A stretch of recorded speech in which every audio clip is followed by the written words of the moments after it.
ತುಂಬಾ ಜನ ಅನ್ಕೊಂಡಿರೋದೇನಪ್ಪಾ ಅಂತ ಅಂದ್ರೆ ಜಿಮ್ಮು ಕೇವಲ ಫಿಟ್ ಆಗೋರ್ಗೆ, ಸಣ್ಣ ಆಗೋರ್ಗೆ ಅಥವಾ ಮಸಲ್ ಬಿಲ್ಡಿಂಗ್, ಬಾಡಿ ಬಿಲ್ಡಿಂಗ್ ಮಾಡ್ತಿರೋರ್ಗೆ ಮಾತ್ರ ಹೆಲ್ಪ್ಫುಲ್ಲು.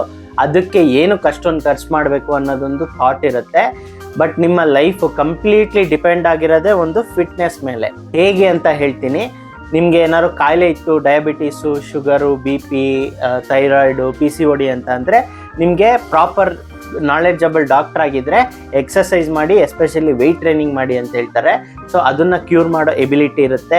ನಿಮಗೆ ಪ್ರಾಪರಾಗಿ ನಿದ್ದೆ ಆಗ್ತಿಲ್ಲ ಅಂತಂದರೆ ಫಿಸಿಕಲಿ ನಿಮ್ಮ ಬಾಡಿ ಸ್ಟ್ರೈನ್ ಆಗಿಲ್ಲ, ಜಸ್ಟ್ ಮೆಂಟಲಿ ಜಾಬ್ ಟಾರ್ಚರ್ನ ಫೇಸ್ ಮಾಡ್ತಾ ಇದ್ದೀರಾ ಅಂತ.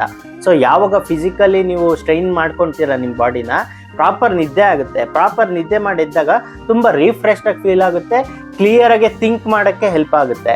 ಈ ಜಾಬ್ ಫ್ರಸ್ಟ್ರೇಷನ್ ಇರುತ್ತೆ, ಫ್ಯಾಮಿಲಿ ಫ್ರಸ್ಟ್ರೇಷನ್ ಇರುತ್ತೆ, ಫೈನಾನ್ಷಿಯಲ್ದು ಏನೇನೋ ಪ್ರಾಬ್ಲಮ್ಸ್ ಇರುತ್ತೆ. ಇದನ್ನೆಲ್ಲ ಬೆಟರಾಗಿ ಡೀಲ್ ಮಾಡಬೇಕು ಕಾಮಾಗೆ. ಯಾವುದೋ ಆಫೀಸ್ ಸ್ಟ್ರೆಸ್ನ ತೊಗೊಂಡೋಗಿ ಫ್ಯಾಮಿಲಿ ಮೆಂಬರ್ಸ್ ಮೇಲೆ ಹಾಕೋದು, ಇದೆಲ್ಲ ಅವಾಯ್ಡ್ ಆಗುತ್ತೆ.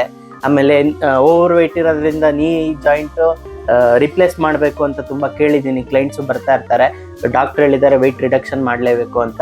ಸೊ ವೆಯ್ಟ್ ರಿಡಕ್ಷನಿಂದ ನೀ ಮೇಲೆ ಪ್ರೆಷರ್ಸ್ ಕಡಿಮೆ ಆಗುತ್ತೆ. ಆಮೇಲೆ ನಿಮಗೆ ಕ್ರಿಯೇಟಿವ್ ಆಗಿ ಥಿಂಕ್ ಮಾಡಬೇಕು. ಯಂಗ್ ಆಗಿರುವಾಗ, 25 ವರ್ಷದಲ್ಲಿರುವಾಗ ತುಂಬ ಚೆನ್ನಾಗಿ ಯೋಚನೆ ಮಾಡ್ತಾ ಇರ್ತೀರ, ಎಬಿಲಿಟಿ ಇರುತ್ತೆ, ನಿಮ್ಮ ಕೆಲಸ ಮಾಡುವಾಗ ಎಕ್ಸ್ಪೀರಿಯನ್ಸ್ ಆಗ್ತಿರ್ತೀರ. ಅದಾದ ನಂತರ 30-35 ಆಗ್ತಿದ್ದಂಗೆ ಮುಂಚೆಂಗೆ ಕ್ಲಾರಿಟಿಯಾಗಿ ಥಿಂಕ್ ಮಾಡೋಕ್ಕಾಗ್ತಿರಲ್ಲ, ಅಷ್ಟೊಂದು ವರ್ಕು, ಜಾಬ್ ಸ್ಟ್ರೆಸ್ ತೊಗೊಳಕ್ಕಾಗ್ತಿರಲ್ಲ. ಬಿಕಾಸ್ ನಿಮ್ಮ ಹಾರ್ಮೋನ್ಸ್ ಎಲ್ಲ, ನಿಮ್ಮ ಬಾಡಿ ಎಲ್ಲ ಬೇಗ ವೀಕ್ ಆಗ್ತಾ ಹೋಗುತ್ತೆ. ಸೊ ಅದು ಕೂಡ ಬೆಟರ್ ಆಗುತ್ತೆ ಜಿಮ್ಮಿಂದ.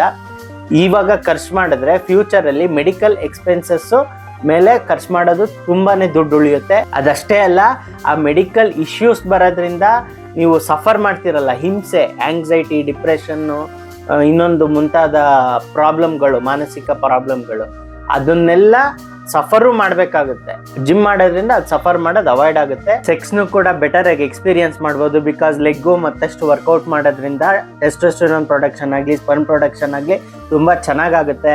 ಮಕ್ಕಳಾಗ್ತಿರಲ್ಲ ಅಂಥವ್ರಿಗೂ ಅಷ್ಟೇ. ಇದು ಒಂದು ಒಳ್ಳೆ ಲೈಫ್ ಸ್ಟೈಲ್ ರಿಲೇಟೆಡ್ ಪ್ರಾಬ್ಲಮ್ ಇಂದ ಆಗಿರೋದ್ರಿಂದ ಇದು ಒಂದು ಒಳ್ಳೆ ಸೊಲ್ಯೂಷನ್ನು. ಈವನ್ ಹುಡುಗಿರ್ಗೂ ಅಷ್ಟೇ. ಇವಾಗ PCOD ಇಶ್ಯೂಸ್ ಜಾಸ್ತಿ ಆಗಿದೆ.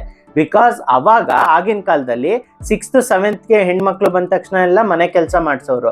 ಬಟ್ ಇವಾಗ ಓದೋ ಮಕ್ಕಳು ಯಾಕೆ ಮಾಡಬೇಕು ಅಂತ ತಾಯಿ ಅಂದರೆ ಎಲ್ಲ ಪ್ರೆಷರು ತೊಗೊತಾರೆ. ಈವನ್ ಕಾಲೇಜ್ ಡೇಸಲ್ಲೂ ಮಾಡೋಕ್ಕೆ ಹೋಗಲ್ಲ. ಆಮೇಲೆ ಜಾಬ್ ಸಿಕ್ಕಾದ್ಮೇಲೆ ಒಂದು ಕಡೆ IT-ನಲ್ಲಿ ಕೂತ್ಕೊಂಡು ಮಾಡೋ ಕೆಲಸ. ಸೊ ಫಿಸಿಕಲ್ ಆಕ್ಟಿವಿಟಿ ಇಲ್ಲ ಅಂತ ಅಂದರೆ ನಿಮ್ಮ ಹಾರ್ಮೋನ್ಸ್ ಚೆನ್ನಾಗಿ ಪ್ರೊಡಕ್ಷನ್ ಆಗಲ್ಲ. ಅವಾಗ PCOD ಇಶ್ಯೂ ಆಗಿ ಫ್ಯೂಚರಲ್ಲಿ ಮಕ್ಕಳಾಗದೇ ಇರೋ ಹಾಗಾಗುತ್ತೆ. ಸೊ ಈ ಒಂದು ಪ್ರಾಬ್ಲಮ್ಮು ಕೂಡ ಸಾಲ್ವ್ ಆಗುತ್ತೆ ನಿಮಗೆ. ಆಮೇಲೆ ಏಜ್ ಆದಮೇಲೆ ಯಾರ ಮೇಲೂ ಡಿಪೆಂಡ್ ಆಗದೆ ಗಟ್ಟಿಮುಟ್ಟಾಗಿ ಓಡಾಡ್ಕೊಂಡಿರ್ಬೇಕು ಅನ್ನೋದು ನಿಮ್ಮ ಕನಸಾಗಿರುತ್ತೆ ತುಂಬ ಜನದ್ದು. ಅದು ಕೂಡ ಅಕಾಂಪ್ಲಿಷ್ ಮಾಡೋಕ್ಕೆ ಹೆಲ್ಪ್ ಮಾಡುತ್ತೆ. ನೀವು ಹಳ್ಳಿಲಿ ಬೆಳೆದಿರೋ ತಾತ ಅಜ್ಜಿನ ನೋಡಿ, ಸಿಟಿಲಿ ಬೆಳೆದಿರೋ ತಾತ ಅಜ್ಜಿನ ನೋಡಿ. ಹಳ್ಳಿಲಿ ಬೆಳೆದಿರೋರು ಏಜ್ ಆದರೂ ಗಟ್ಟಿಮುಟ್ಟಾಗಿ ಓಡಾಡ್ಕೊಂಡಿರ್ತಾರೆ. ಯಾಕೆ ಅಂತ ಅಂದರೆ ಅವರು ಫಿಸಿಕಲಿ ಆ್ಯಕ್ಟಿವ್ ಆಗಿರ್ತಾರೆ. ಅದೇ ಸಿಟಿಲಿ ಬೆಳೆದಿರೋರು ಮಾಡಲ್ಲ ಫಿಸಿಕಲ್ ಆ್ಯಕ್ಟಿವಿಟಿ. ನಮಗೆ ಅದಕ್ಕೆ ಆಕ್ಸೆಸ್ ಇರಲ್ಲ, ನಮ್ಮ ಜಾಬು ಅದನ್ನು ಡಿಮ್ಯಾಂಡ್ ಮಾಡಲ್ಲ. ಸೊ ಬಾಡಿ ವೀಕ್ ಆಗುತ್ತೆ.